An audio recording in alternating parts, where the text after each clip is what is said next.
الحمد لله رب العالمين والصلاة والسلام على سيد الأنبياء والمرسلين أما بعد فأعوذ بالله من الشيطان الرجيم بسم الله الرحمن الرحيم پڑھیے الصلاة والسلام علیک یا رسول اللہ وعلى آلک واصحابک یا حبیب اللہ الصلاة والسلام علیک یا نبی اللہ وعلی آلک و اصحابک یا نور اللہ۔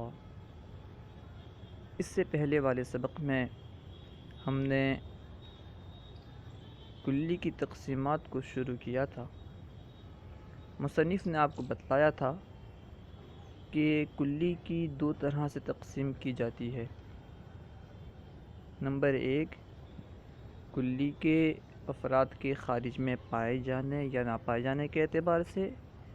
نمبر 2، کلی کا اپنے افراد کی حقیقت سے خارج ہونے یا نہ ہونے کے اعتبار سے۔ پہلی تقسیم کو ہم نے پڑھ لیا۔ اس میں مصنف نے آپ کو بتلایا تھا کہ اس اعتبار سے کلی کی 6 قسمیں ہیں۔ اس لیے یا تو ایسی کلی ہوگی جس کے افراد کا خارج میں پائے جانا محال ہوگا، یا پھر ایسی کلی ہوگی جس کے افراد کا خارج میں پایا جانا ممکن تو ہوگا مگر کوئی فرد پایا نہیں جائے گا، یا پھر ایسی کلی ہوگی جس کا بس ایک ہی فرد پایا جائے گا ضروری طور پر، اور دوسرے افراد کا پایا جانا محال ہوگا، یا پھر ایسی کلی ہوگی جس کا ایک ہی فرد پایا جائے گا اور دوسرے افراد کا پایا جانا بھی ممکن ہوگا۔ پایا تو ایک فرد جائے لیکن دوسرے افراد کا پایا جانا بھی ممکن ہو، تو یہ چوتھی قسم ہو جائے گی۔ یا پھر ایسی کلی ہوگی جس کے بہت سارے افراد پائے جاتے ہوں لیکن وہ افراد متناہی ہوں، غیر متناہی نہ ہوں، یہ 5ویں قسم ہو جائے گی۔ یا پھر ایسی کلی ہوگی جس کے افراد خارج میں بہت پائے جاتے ہوں اور وہ افراد غیر متناہی ہوں۔ یہ ہم پڑھ چکے ہیں۔ آج ہم پڑھیں گے کلی کا اپنے افراد کی حقیقت سے خارج ہونے یا نہ ہونے کے اعتبار سے کلی کی جو تقسیم ہے اسے ہم پڑھیں گے آج۔ اسے پڑھنے سے پہلے آپ پہلے اس کی دلیل حصر سماعت فرما لیں، دلیل حصر کو یاد کر لیں تاکہ آپ کو یہ آسانی سے سمجھ میں آ جائے۔ اس اعتبار سے کلی کی جو تقسیم کی جاتی ہے، اس تقسیم میں کلی کی 5 قسمیں ہوتی ہیں جنہیں کلیات خمسہ سے تعبیر کیا جاتا ہے۔ اہل منطق کے اصطلاح میں اسے کلیات خمسہ کہا جاتا ہے، اس لیے کہ یا تو یہ کلی اپنے افراد کی عین حقیقت ہوگی، کلی یا تو اپنے افراد کی عین حقیقت ہوگی یا اپنے افراد کی حقیقت کا جز ہوگی یا اپنے افراد کی حقیقت سے خارج ہوگی۔ یا تو اپنے افراد کی حقیقت کا عین ہوگی یا اپنے افراد کی حقیقت کا جز ہوگی یا اپنے افراد کی حقیقت سے خارج ہوگی۔ اگر کلی اپنے افراد کی حقیقت کا عین ہو تو وہ نوع ہے، تو اسے نوع کہیں گے، اور اگر کلی اپنے افراد کی حقیقت کا جز ہو تو پھر اس کی 2 صورتیں ہیں، وہ 2 حال سے خالی نہیں، یا تو وہ تمام مشترک ہوگی یا تمام مشترک نہیں ہوگی۔ اگر تمام مشترک ہے تو وہ جنس ہے، اور اگر غیر تمام مشترک ہے تو وہ فصل ہے۔ اور اگر کلی اپنے افراد کی حقیقت سے خارج ہے تو پھر اس کی بھی 2 صورتیں ہوں گی، یعنی یہ بھی 2 حال سے خالی نہیں ہوگا، یا تو وہ ایک حقیقت کے افراد کے ساتھ خاص ہوگا یا ایک حقیقت کے افراد کے ساتھ خاص نہیں ہوگا۔ اگر ایک حقیقت کے افراد کے ساتھ خاص ہے تو اسے خاصہ کہیں گے، اور اگر ایک حقیقت کے افراد کے ساتھ خاص نہ ہو تو اسے غرض عام کہیں گے۔ پہلی 3 قسم کو یعنی جنس، نوع، فصل کو اسے کلی ذاتی کی اقسام میں شمار کریں گے، اور بعد کی 2 قسم کو کلی عرضی کی اقسام میں شمار کریں گے۔ کلی عرضی کیا ہے، ذاتی کیا ہے، آئیے ہم کتاب سے پڑھتے ہیں اور اس کو سمجھتے ہیں۔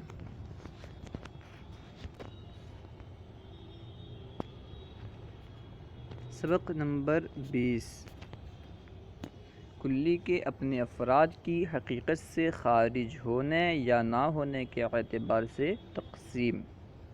اس اعتبار سے کلی کی 2 قسمیں ہیں۔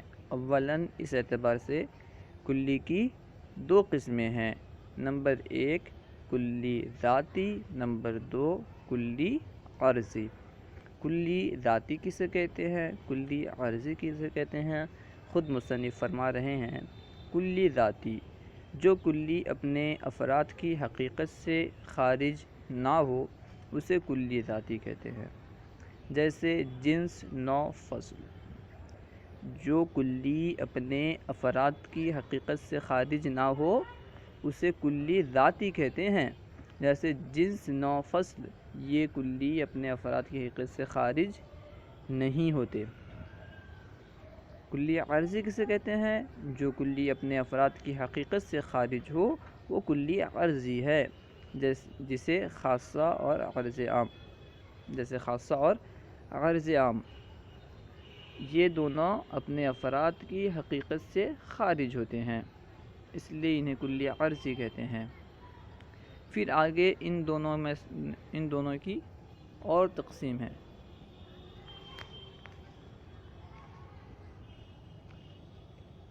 کلی ذاتی، کلی ذاتی کی اقسام، اس کی 3 قسمیں ہیں، جنس، نوع، فصل۔ کلی ذاتی کی 3 قسمیں ہیں، نمبر 1 جنس، نمبر 2 نوع، نمبر 3 فصل۔ جنس کس سے کہتے ہیں، اس کی تعریف خود مصنف فرما رہے ہیں اور مثال دے کر آپ کو سمجھائیں گے بھی انشاءاللہ۔ جنس ہوا کلی مقول علی کثیرین مختلفین بالحقائق فی جواب ما ہوا، یعنی جنس وہ کلی ہے جو ما ہوا کے جواب میں ایسے بہت سارے افراد پر بولی جائے جن کی حقیقتیں مختلف ہوں، جیسے حیوان۔ جنس ایسی کلی ہے جو ما ہوا کے جواب میں ایسے بہت سارے افراد پر بولی جائے جن کی حقیقتیں مختلف ہوں، یعنی مختلف الحقیقت پر بولی جائے۔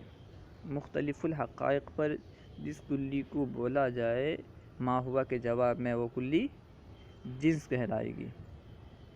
جیسے حیوان ہے، حیوان یہ مختلف حقیقتوں کے افراد پر بولی جاتی ہے، انسان کے افراد پر بھی بولی جاتی ہے حیوان، انسان بھی حیوان ہے۔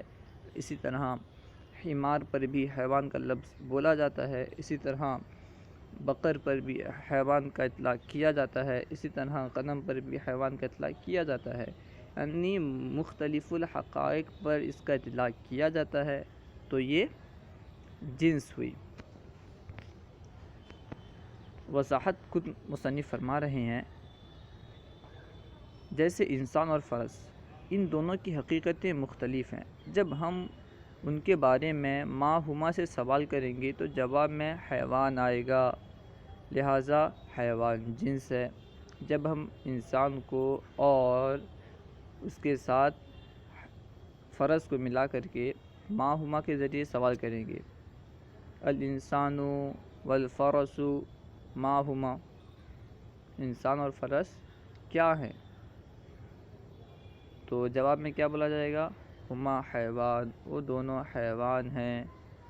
دیکھا، ان دونوں کے جواب میں ایک لفظ بولا گیا، وہ ہے حیوان، تو معلوم ہو گیا کہ حیوان یہ مختلف الحقائق پر بولا جاتا ہے، تو یہ جنس ہے۔ نوع کی تعریف، نوع کسے کہتے ہیں، وہ کلی مقول علی کثیرین متفقین بالحقائق فی جواب ما ہوا۔ نوع ایسی کلی ہے جو ما ہوا کے جواب میں ایسے بہت سارے افراد پر بولی جائے جن کی حقیقتیں ایک جیسی ہوں، جیسے انسان۔ تو نوع وہ کلی ہوئی جو ما ہوا کے جواب میں ایسے بہت سارے افراد پر بولی جائے جن کی حقیقتیں ایک ہوں. جیسے انسان کے بہت سارے افراد ہیں، زید، بکر، خالد، محمود، ہندہ، زینب، بہت سارے افراد ہیں. ہر ایک پر انسان کا اطلاق کیا جاتا ہے.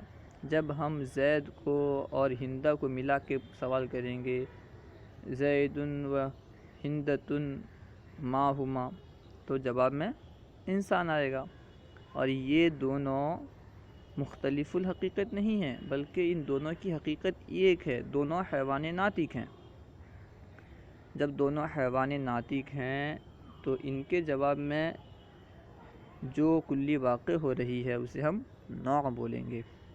دیکھیے وضاحت کر رہے ہیں مصنف.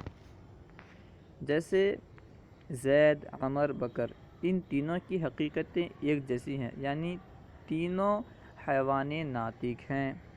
جب ہم ان کے بارے میں ما ہم کے ذریعے سوال کریں گے تو جواب میں انسان آئے گا.